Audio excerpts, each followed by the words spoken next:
Setelah menyerang kapal yang diklaim menerobos blokade Hormuz, Presiden Donald Trump kembali klaim Hormuz di bawah kendali penuh Amerika Serikat. Di sisi lain, IRGC justru menyatakan kesiapan militernya untuk perluas serangan ke musuh pasca munculnya video Mujtaba Khamenei ke publik. Kita bahas bersama pakar geopolitik dan keamanan nasional sekaligus Ketua Bidang Kebijakan Luar Negeri DPP IKAL Lemhanas RI, Wibawanto Nugroho Widodo, peneliti senior Indo-Pacific Strategic Intelligence, Fauzia Cempaka Timur. Selamat petang Mbak Cempaka, selamat petang Mbak Wibawanto. Selamat petang Mbak Ilona. Oke, kita ke berita terbarunya dulu. Disampaikan IRGC siap menyatakan untuk memperluas kemampuan strategis bersama dengan munculnya tiba-tiba pemimpin tertinggi Iran Mujtaba Khamenei. Apa yang Anda baca? Sinyal apa yang ditampilkan oleh Iran? Saya ke Mas Wibawanto dulu. Silakan dijawab. Ya, jadi ancaman Iran itu untuk memperluas serangan ya, itu harus dibaca sebagai strategic coercion, tekanan strategis, bukan hanya ancaman militer. Jadi ini pesannya, Teheran itu adalah Amerika dan Israel akan membayar ongkos yang begitu besar dalam hal politik, ekonomi, dan militer, sekalipun mereka berhasil melakukan serangan militer yang konvensional, karena memang secara konvensional itu lebih superior dibanding Iran ya. Jadi ini yang ditunjukkan oleh Iran yang ditujukan itu adalah deterrence ya, sekaligus meningkatkan bargaining power dalam setiap kemungkinan negosiasi berikutnya.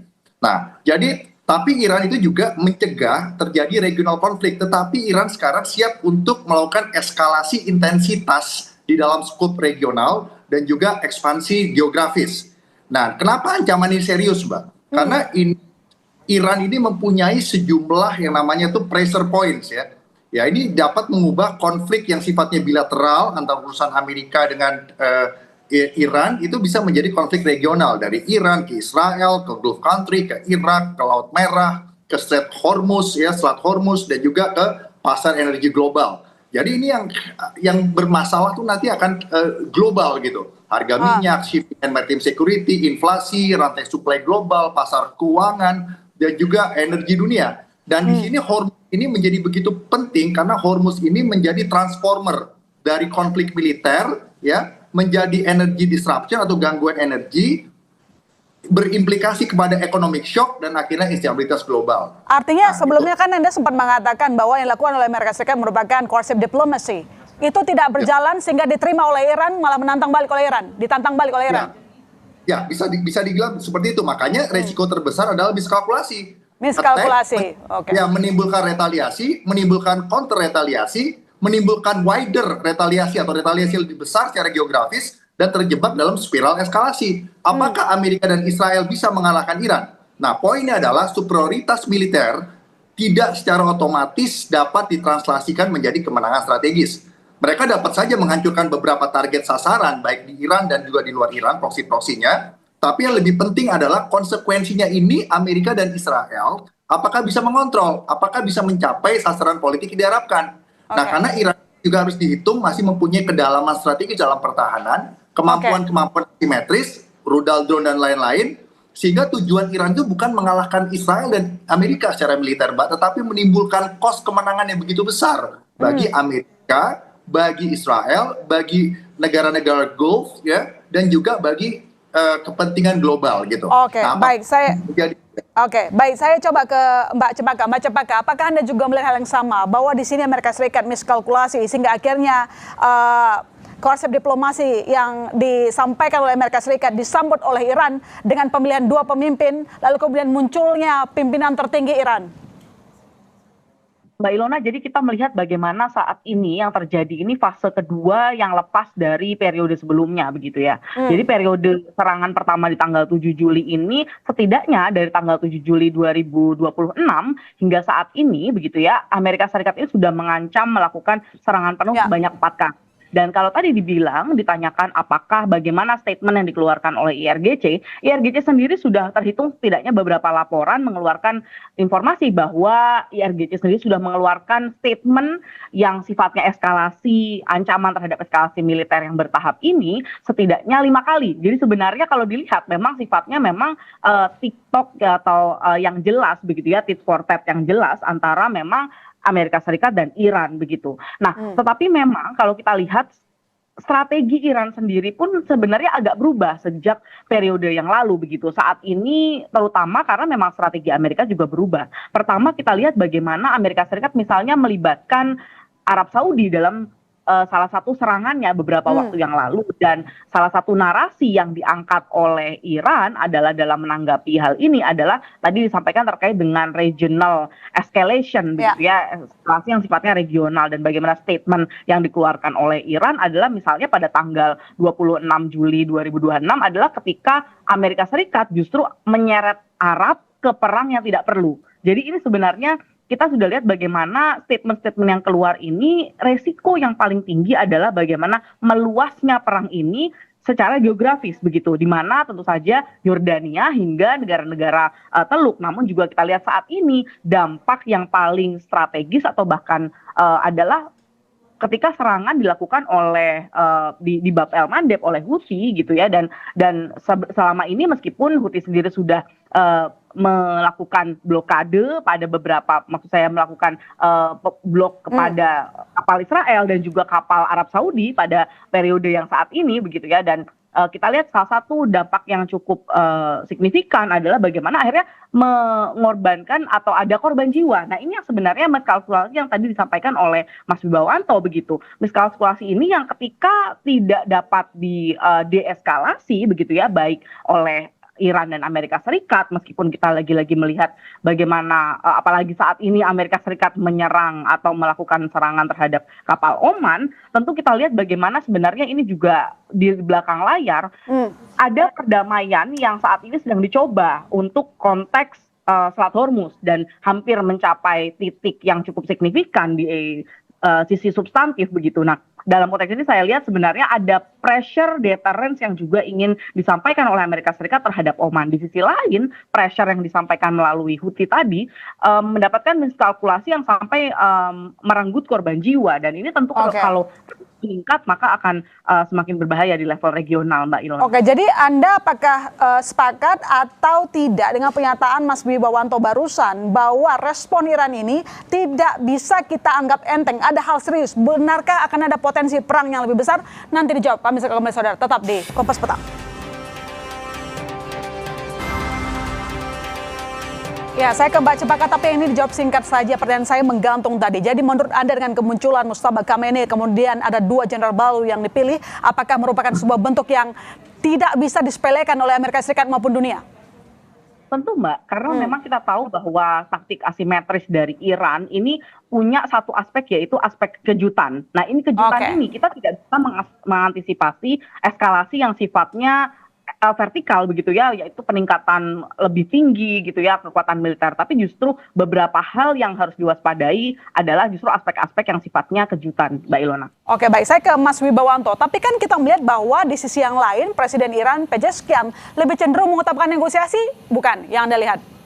Ya memang negosiasi jalan, tetapi tekanan militer itu tit for tat, Mbak, jadi balas membalas. Jadi sekarang itu kondisinya adalah sebuah konflik regional dengan konsekuensi sistemik global. Kenapa? Ada masalah energi global yang kena, masalah perdagangan nasional, masalah keamanan maritim, masalah ekonomi dunia, dan yang penting adalah masalah Amerika, China, dan Rusia. Great power politics sekarang besar keterlibatannya gitu, langsung dan tidak langsung. Dan selain itu stabilitas kawasan Indo-Pasifik. Nah, sekalian saya mau sampaikan beban buat Indonesia ini adalah juga penting gitu, keamanan energi, keamanan ekonomi, maritim, ketahanan nasional. Jadi kita sendiri juga melihat ini merupakan suatu ancaman yang nyata di depan mata nih sekarang kita gitu. Kita harus ambil posisi otonomi strategis, kita juga harus ketahanan nasionalnya kuat, kita harus siap di dalam masalah keamanan maritim, dan kita juga harus berupaya diplomasi aktif untuk mendeeskalasi, dan juga kita harus tahu ketahanan nasional ekonomi kita ini semakin bisa terancam karena adanya fenomena yang naik eskalasi. Dan di balik risiko eskalasi yang mungkin akan berdampak ke global termasuk juga Indonesia, Mas. Betul. Apakah Anda melihat bahwa mungkin begini, seberapa besar optimisme Anda negosiasi akan berjalan dengan baik? Di satu sisi si Trump mengatakan bahwa dia yang menguasai Hormuz, tapi faktanya kan tidak demikian. Silakan jawab singkat. Ya, saya masih melihatnya 50% ini bisa menjadi eskalasi yang tidak terkontrol, dan 50% tidak terkontrol. Ya, saya masih melihat seperti itu. Karena Oke. dari kedua belah pihak itu tidak ada kepercayaan dan kedua belah pihak itu menggunakan tekanan, menggunakan diplomasi dan menggunakan operasi psikologis termasuk bluffing satu sama lain Oke. yang bisa menimbulkan eskalasi. Itu poinnya, Mbak. Oke, baik. Saya ke Mbak Cepaka. Mbak Cepaka, jadi sebenarnya Amerika Serikat itu maunya apa? Maunya menguasai Hormuz atau sebenarnya sedang mengincar Mustafa Khamenei? Tentu yang jelas adalah ingin mengembalikan posisi Hormuz seperti semula. Karena itulah akhirnya gencatan senjata yang sudah disepakati di Bergenstock Agreement itu kan gagal begitu ya Mbak ya, MOU-nya. Karena Ya. memang yang diinginkan oleh Amerika Serikat adalah oleh Trump adalah kondisi Hormuz ini kembali ke semula, tidak ada penetapan fee, tidak ada jalur utara dan selatan yang dikontrol oleh Iran maupun negosiasi agreement fee yang saat ini sedang didiskusikan dengan Oman. Jadi ini yang diinginkan oleh Amerika Serikat sebenarnya, kembali ke posisi awal sebelum perang, dan juga bagaimana konteks-konteks lain terkait pembekuan aset dan juga nuklir tentu saja diikuti. Namun tentu saja sampai saat ini kan memang belum menemukan nih jalan tengahnya dan terutama secara substantif. Oke, baik. Boleh disimpulkan Mas Wibawanto, jadi kalau tadi ada beberapa pilihan, saya belum menyebutkan soal nuklir. Apakah itu menjadi titik paling berat oleh Amerika Serikat saat ini? Ya jelas, kalau nuklir dalam konteks pengayaan nuklir yang mengarah kepada senjata nuklir, itu sudah pasti tidak mungkin diberikan oleh Amerika. Ya. Itu poin satu. Poin kedua, yang bilang Mbak Cepaka tadi benar, bahwa Amerika itu mau kembali kepada kondisi status quo di Selat Hormuz seperti era sebelum Februari 28 atau 2026 ya. Nah, jadi yang sekarang kita harus perhatikan, Mbak, pada saat perang ini ekspansif ya, baik intensitas dan juga skop geografisnya, kita juga harus mempunyai keraguan bahwa Amerika, Israel dan Iran itu salah baca keadaan dan tidak bisa mengontrol eskalasi. Itu yang harus kita perhitungkan, karena semakin besar eskalasi, semakin besar skop geografis, berarti semakin besar juga konsekuensi dan aktor yang akan terlibat, Mbak. Baik langsung ataupun tidak langsung, gitu loh. Nah, jadi kondisi ini disebut kondisi spiral eskalasi dan kondisi semakin kompleks, gitu. Nah, ini yang kita juga harus lihat dari masing-masing kondisi domestik. Kalau kita lihat di Amerika melihat bahwa melawan Iran ini adalah perang mereka selama 47 tahun. Dan ini harus diselesaikan begitu. Dan makanya walaupun Presiden Trump dinilai oleh beberapa stakeholders itu kontroversial, figur yang kontroversial, tapi saja Pentagon juga mendapatkan dana yang besar. Artinya Presiden Amerika tetap bisa melaksanakan operasi-operasi militer, mau dikategorikan itu special operation low intensity conflict, atau bahkan sekarang sudah masuk dalam eskalatif high intensity conflict. Sementara Iran sendiri juga IRGC hidup dari konflik. Mereka akan kehilangan relevansi ideologis, politis, dan juga ekonomis jika tidak melawan secara militer gitu, Mbak. Nah, itu poin.